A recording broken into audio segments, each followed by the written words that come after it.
चलू लहंगा उठा के भइल महफिल में बवाल हो। देखी के सुभग जवानी तो मन करे काली मन मानी हो तोहरा से रानी। तो मन करे काली मन मानी हो तोहरा से रानी।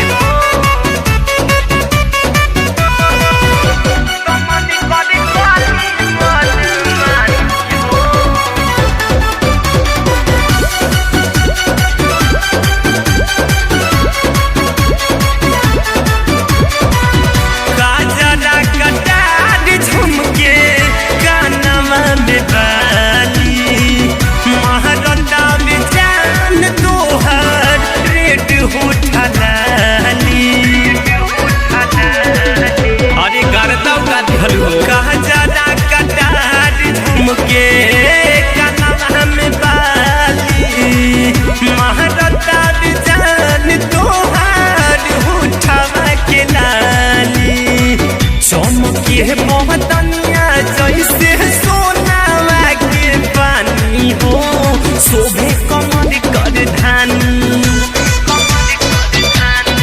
अरे जियो मन करे काली मन मानी हो तोहरा से रानी। तो मन करे काली मन मानी हो तोहरा से रानी।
तो मन करे काली मन मानी हो तोहरा से रानी। तो मन करे काली मन मानी हो तोहरा से रानी। न चलू बूढ़ी देखा के भइल महफिल में बवाल हो। देखी के सुभग जवानी न चलू लहंगा उठा के भइल महफिल में बवाल हो। देखी के सुभग जवानी तो मन करे काली मन मानी हो तोहरा से रानी। तो मन करे काली मन मानी हो तोहरा से रानी।